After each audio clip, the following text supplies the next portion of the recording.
Hablemos de cáncer, el podcast de Cancún Cancer Institute. Hola, ¿qué tal? ¿Cómo están? Yo soy el Dr. Mauricio Fraga, ginecólogo-oncólogo, certificado por el Consejo Mexicano de Oncología y formo parte de Cancún Cancer Institute. En esta ocasión hemos preparado un episodio muy especial para todos ustedes. Hoy vamos a tratar de acercarles a la cirugía conservadora en el cáncer de mama. Un tema que quizás para muchas mujeres ofrezca una luz, una alternativa en tiempos difíciles en el camino que implica ser diagnosticada con cáncer. ¿Por qué la insistencia con hablar de cáncer de mama? La respuesta es muy sencilla. Para el año 2020 esta enfermedad se convirtió en el cáncer más diagnosticado a nivel mundial, con un número estimado de nuevos casos de 2.261.419. En nuestro país se encuentra en segundo lugar de todos los cánceres, con una clara tendencia al aumento, tanto en incidencia, es decir, los nuevos casos diagnosticados, como en mortalidad. Es importante mencionar que en México el cáncer de mama se presenta en su mayoría de los casos en etapas localmente avanzadas, es decir, cuando el tamaño del tumor o su diseminación a ganglios vuelven más difícil llevar a cabo una cirugía en primera instancia. Ya adentrándonos un poquito más en nuestro tema del día, histórica y actualmente la cirugía continúa siendo el estándar del tratamiento en el cáncer de mama. Es el goal, es la meta, es junto al tratamiento sistémico y la radioterapia lo que nos va a llevar a un control oncológico óptimo. Esta cirugía surge formalmente a finales del siglo antepasado, de la mano de grandes médicos como lo fueron Halsted, como lo fue Meyer. Sin embargo, sus procedimientos no eran como lo son hoy en día. A lo largo de todo el siglo XX, la cirugía para el cáncer de mama sufrió una transformación esencial que vino desde lo más radical, una cirugía mutilante que incluía remover toda la mama, los músculos y los ganglios de la mitad del tórax, a una cirugía con un enfoque mucho más conservador, en el que es posible que la paciente preserve su propia mama sin perder seguridad oncológica y sin el impacto psicológico, sexual y social que implica la pérdida de esta. Creo que la primera duda que nos surge es esta. Doctor, ¿es seguro realizarme este tipo de cirugía? La respuesta corta es sí. La respuesta larga nos habla de grandes estudios, grandes ensayos clínicos.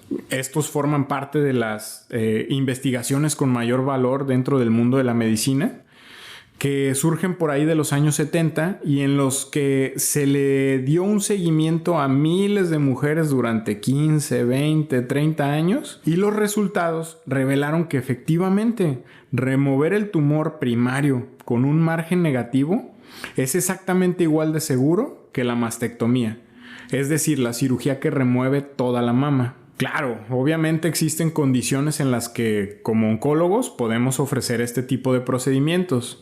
Dentro de ellas, la más importante de todas es que la paciente esté plenamente convencida de desear conservar su pecho, así como que el tamaño de este sea lo suficientemente adecuado para retirar el tumor y que conserve un buen aspecto. ¿A quiénes va a ser más fácil ofrecerles una cirugía conservadora de la mama?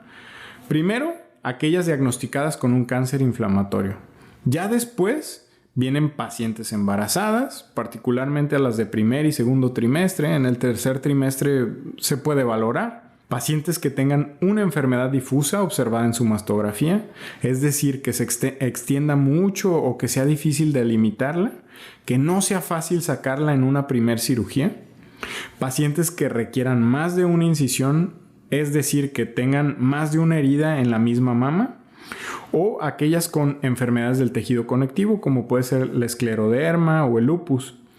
También va a ser difícil ofrecerles esta cirugía a pacientes que operamos y seguimos operando y siguen presentando márgenes positivos. ¿Qué es esto de los márgenes? Quiere decir que cuando quitamos el tumor, también quitamos un poco de tejido sano a su alrededor para estar seguros de que salió todo, que no quedó cáncer en la mama sana. Cuando esto llega a suceder, una vez que ya se analizó el tumor por un patólogo, es factible llevar a la paciente nuevamente al quirófano para tratar de remover el tejido maligno que pudiera haber quedado. ¿Qué podemos hacer en casos un poco más difíciles, en donde la localización del tumor o su proporción con respecto a la mama dificultan un resultado cosmético adecuado? Aquí es donde yo creo que entra la cirugía oncoplástica, que no es otra cosa que la cirugía plástica adaptada a la cirugía conservadora en cáncer de mama. Para hablar de una manera muy generalizada de esta, hay que mencionar que existen técnicas de baja complejidad en las que se retira menos del 20% del tejido mamario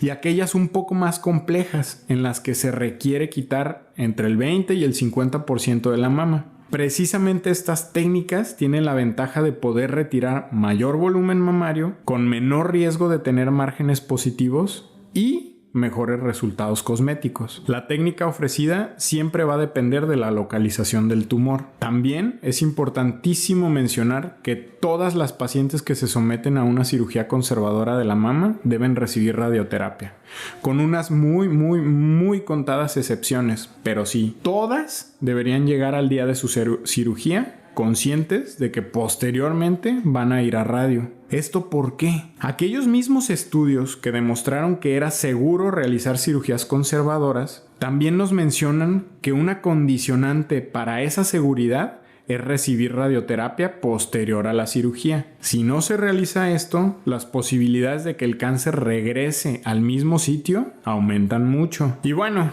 habiendo mencionado esto de la radioterapia, creo que vale la pena hablar también un poquito de la quimioterapia. Doctor, si me dieron quimioterapia antes de la cirugía, ¿también puedo conservar mi pecho? Pues sí, también aquí la respuesta corta es sí. ¿Se acuerdan lo que comentábamos de que en México se diagnostica más el cáncer de mama localmente avanzado? Pues uno de los objetivos cuando se empieza por la quimioterapia antes de la cirugía es disminuir el tamaño del tumor o de los ganglios de la axila, hasta incluso desaparecer, con la finalidad de llevar a cabo una cirugía adecuada. Precisamente en este sentido, una condición que se debe de cubrir para hacer cirugía conservadora es la colocación de un marcaje que sea visible por rayos X justo en el lugar donde se encuentra el tumor. Por si este tumor desaparece con la quimio, encontrar fácilmente el sitio donde se encontraba una vez que llevamos a la paciente al quirófano. Hay que mencionar también que independientemente del tipo de cirugía que vaya a realizarse a la mama, estamos obligados a llevar a cabo una evaluación axilar. Es decir, siempre va a ser necesario determinar si los ganglios de la axila están afectados o no por el cáncer. Aquí también vamos a contar con diversas opciones, como lo es la biopsia de ganglio centinela, que consiste en buscar mediante técnicas de medicina nuclear o alguna tinción los primeros ganglios de la axila, o bien la linfadenectomía axilar, que consiste en quitar todo el tejido de la axila. Es algo que se individualiza, en el que se toma en cuenta cada caso, pero que definitivamente es necesario. Y pues nada más. Recordar que cualquiera de estos procedimientos únicamente puede realizarlos un oncoginecólogo o un oncocirujano certificado. Las técnicas oncoplásticas requieren un entrenamiento especial. Esta aproximación terapéutica representa un gran avance, algo que debería poder ofrecérsele a todas las pacientes, pero también habrá casos en los que definitivamente no sea la opción más recomendable. De ahí la importancia de platicar y valorar con la oncóloga, con el oncólogo, todas y cada una de las opciones que tenemos disponibles. Me despido, soy el Dr. Mauricio Fraga, les agradezco y nos escuchamos la siguiente ocasión en el podcast de Cancún Cancer Institute. Hablemos de cáncer, el podcast de Cancún Cancer Institute.